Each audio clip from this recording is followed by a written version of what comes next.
القدس لنا قدس لنا القدس ہمارا ہے القدس لنا القدس لنا القدس لنا. میں سب سے پہلے تو مجلس وحدت مسلمین کے منتظمین کا مشکور ہوں، اور میں یہ سمجھتا ہوں کہ یہ ایک ایمان افروز محفل ہے، اور میں اس بات پہ بھی شکریہ ادا کرتا ہوں کہ مجھے بھی اس میں آنے کی دعوت دی گئی ہے.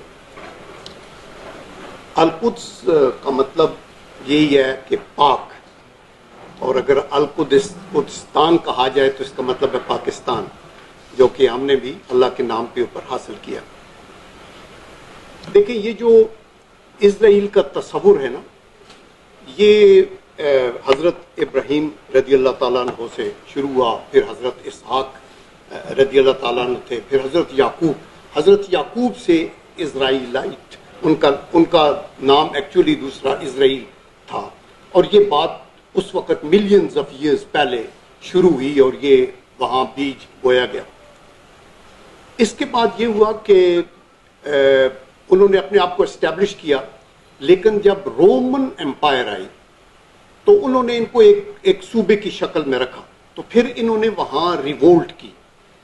جب ریوولٹ کی تو پہلی جو ریوولٹ ہوئی اس میں تقریباً 1.3 ملین یہ جو ہیں اسرائیلی یہ مارے گئے. دوسری میں پھر ریوولٹ ہوئی تو 2 لاکھ، اور تیسری میں تقریباً 5 لاکھ اور 80,000. سو ٹوٹل رفلی 20 لاکھ یہ جو یہودی ہیں یہ ان کو جہنم رسید کیا گیا، اور ان کا سسٹم وہاں ختم ہو گیا اباؤٹ 2000 ایئرز اگو. تو اس کے بعد مسئلہ یہ ہوا کہ پھر آپ کو پتہ ہے کہ فرسٹ ورلڈ وار شروع ہوئی، اور فرسٹ ورلڈ وار میں 2 گروپ تھے. ایک ایلائز کا گروپ تھا جس میں امریکہ، برطانیہ، یورپ تھا. ایک ایکسس گروپ تھا جس کے اندر روم تھا یعنی اٹلی، برلن تھا یعنی جرمنی، اور جاپان. اور چونکہ اس جنگ کے اندر جو ایلائز تھے ان کو جیت ہوئی، اور اس سے پہلے ابھی سارا کنٹرول عثمانیہ سلطنت کا تھا عرب کے اوپر، آٹومن امپائرز کا ٹوٹل تقریباً عرب کنٹریز پہ کنٹرول تھا.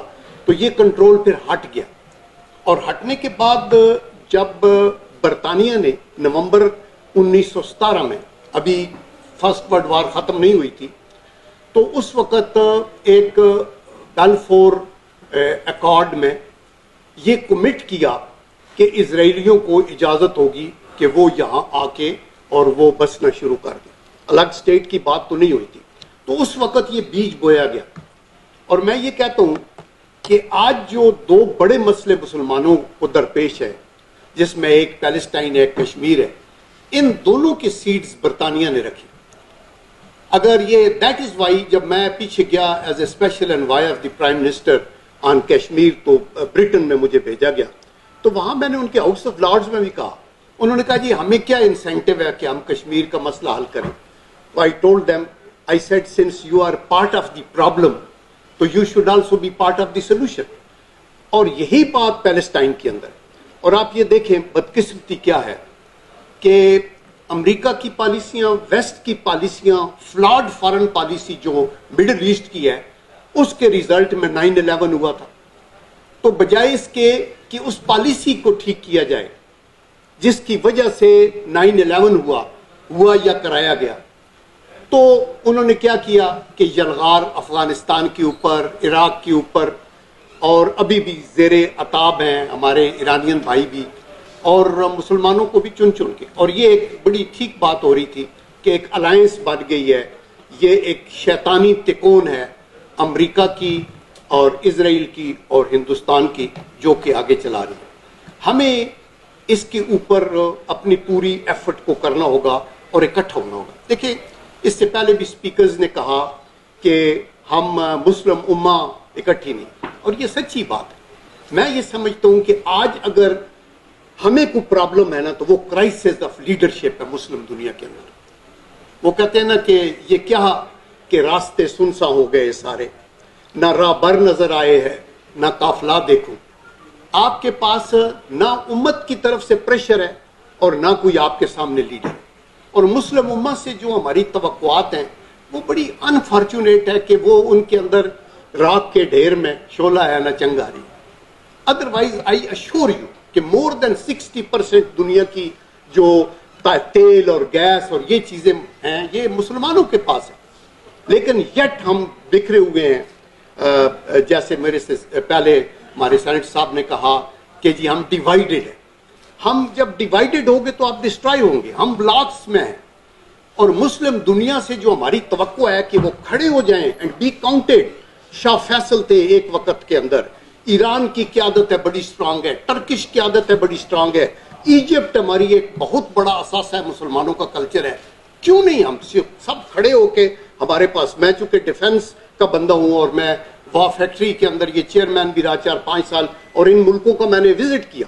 آئی ایشور یو جتنا ڈیفنس کے اندر تیاری ایجپٹ، ٹرکی، پاکستان، ایران یہ کنٹریز ہیں یہ اگر ہم اکٹھا کریں تو ہمارے پاس اپنے دفاع کے لیے بائی دی گریس آف اللہ کوئی ہمیں وہ نہیں کر سکتا. لیکن افسوس یہ ہے وہ پنجابی کی ایک ہے مسلم دنیا کے لیے کسی نے کہا کہ ٹنڈا سکھنیاں ویک کے سرت آئی ایویں کھو خیالاں دے گیڑدے رہے اور ویلا پیا تے کوئی نہ میت بنیا ایویں اپنے پرائے نہ کھیڑدے رہے.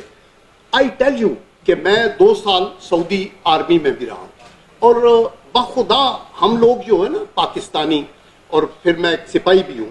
ہمارا جذبہ یہ ہے کہ ہم پاکستان کی حدود کو بھی نہیں دیکھتے. ہم مسلمان کو دیکھتے ہیں. میں کہتا ہوں کہ عرب کی دنیا کا ایک مسلمان ہو یا افریقن کانٹیننٹ کا ایک سیاہ فام مسلمان ہو ہم اس سے بغل گیر ہوتے ہیں. ہماری ایک ہمدردی ہے. ہم ایک جیل کرتے ہیں اکٹھے اور ہم یہ کہتے ہیں کہ ہمارا دین جو ہے وہ پورے عالم کا ایک دین ہے اور یہ ہمیں اکٹھا بھی کرتا ہے. تو اس لیے ہمیں اکٹھا ہونا چاہیے. لیکن اگر ہمیں حاصل کرنا ہے نا اپنے ریزلٹس، اگر مسلمانوں نے کامیاب ہونا ہے اور یہ اپنے پیلسٹینینز کے حقوق کے لیے ہمیں لڑنا ہے اور کشمیریوں کے حقوق کے لیے لڑنا ہے. آج اگر زیر عتاب ہیں تو ہم لوگ ہیں. آپ دیکھیں جتنے کانفلکٹس ہیں ورلڈ کے اندر، سیریا لے لیں، یمن آپ لے لیں، آپ عراق کے اندر دیکھیں، لیبیا کے اندر دیکھیں، کشمیر کے اندر دیکھیں، آپ پیلسٹائن کے اندر دیکھیں، سب مسلمانوں کے اندر ہے. اور یہ ایسے کیوں ہے؟ اس کی وجہ صرف ایک ہے اور وہ یہ ہے ویک لیڈرشپ، ایمان کی کمزوری. آپ کے اندر اگر تقوی ہو اور اگر آپ کا جو ہمارا جو رخت سفر ہے اگر آپ نے اونچی پڑوان کرنی ہے تو آپ کا رخت سفر ایمان کی مضبوطی ہے، آپ کی کنوکشن ہے ہمیں آگے چلنا ہوگا.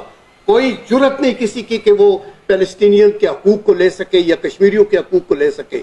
مودی کی کوئی جرت نہیں ہے کہ وہ اس طرح دندناتا پھرے یا افغانستان کے اندر مسلمانوں کے ساتھ زیادتی ہو.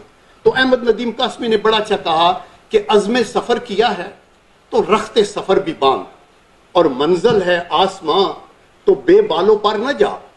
لاکھوں چراغ لا کہ ہوا تیز ہے بہت، صرف ایک دیا جلا کے سرے راہ گزر نہ جا.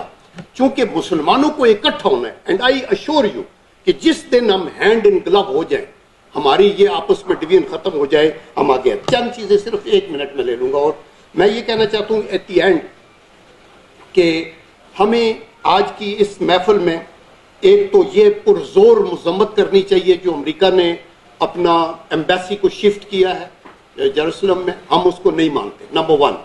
نمبر 2، ویسٹ بینک کو انیکس کرنے کی جو بات ہے ہم اس کی پرزور مذمت کرتے ہیں اور ہم اکٹھے کھڑے ہوں گے.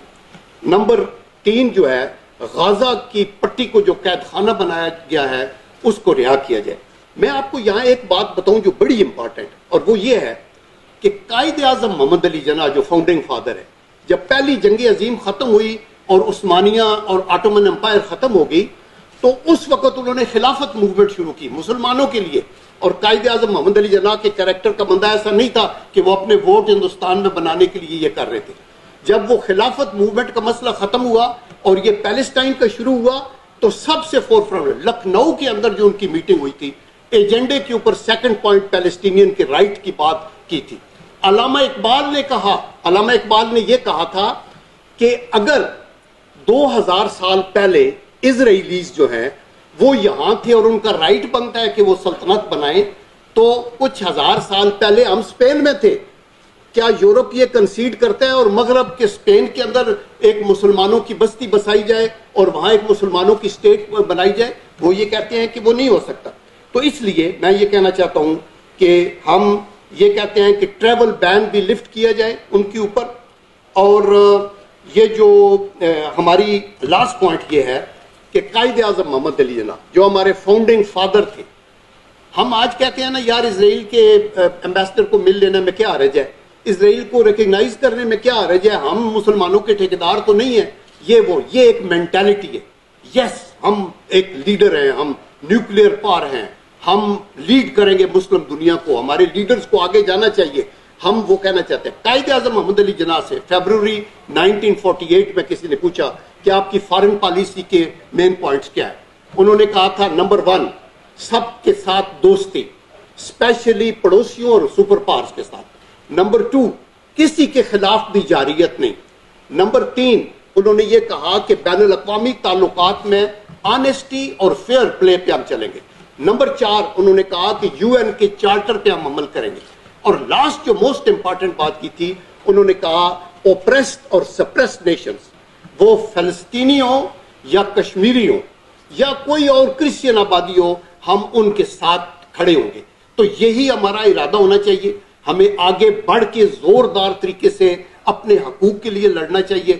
اور ہم مبارکباد دیتے ہیں ان حضرات کو اور اس تنظیم کو کہ اس کو وہ زندہ رکھے ہوئے ہیں. انشاءاللہ ہمارا جذبہ بھی زندہ ہے. اور ہم یہ کہ آج اگر اس کرونا وائرس کی وجہ سے دوائیاں بند ہیں تو وہ مسلمانوں کی بند ہے. ایران کے اندر دوائی نہیں جا سکتی، پیلسٹائن کے اندر لاک ڈاؤن ہے، کشمیر کے اندر لاک ڈاؤن ہے. تو یہ ظلم ہے. تو یہ کیوں ہے؟ ہمیں بین الاقوامی سطح کے اوپر ڈپلومیٹک فیلڈ کے اندر بھی کوشش کرنی چاہیے. اور ہم اس وقت بھی قائد اعظم نے مجاہدین کی بات کی تھی. مجاہدین کشمیر اس میں فلسطین میں لڑ رہے تھے، اور اس وقت جو ہے وہ لوگ ان کو وہ ٹیررسٹ تو نہیں کہتے تھے، وہ کہتے تھے کہ یہ فطور پیدا کرنے والے لوگ ہیں وغیرہ وغیرہ. ہمیں اپنے حقوق کے لیے کھڑا ہونا پڑے تو ہم یکجان ہو کے اگر مسلمان سارے کھڑے ہوں. آج اگر اناؤنس کر دے پوری مسلم دنیا کہ جو مسلمانوں پہ ظلم ہندوستان کے اندر ہو رہا ہے اگر یہ بند نہ ہوا تو سارے ہندو جتنے بھی ہیں GCC میں ان کی چھٹی ہوگی اور وہ گھروں پہ چلے جائیں گے.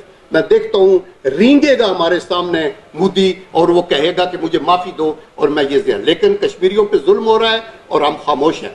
تو میں آخر میں علامہ اقبال کا یہ شعر ہے جس میں انہوں نے یہ کہا کہ ہم جو ہیں انکساری ہمارا مومن کا زیور ہے، عجز اور انکساری. لیکن جب موقع آئے لڑنے کا، جب موقع آئے اصولوں پہ کھڑے ہونے کا، تو پھر ہم فولاد کی طرح کھڑے ہیں. تو انہوں نے کہا کہ مانند سحر سینے گلستہ میں قدم رکھ، آئے تہ پا گوہر شبنم تو نہ ٹوٹے، اور ہو بیاباں سے ہم آغوش و لیکن ہاتھوں سے تیرے دامن افلاک نہ چھوٹے. وآخر دعوانا ان الحمدللہ رب العالمین. صدق اللہ.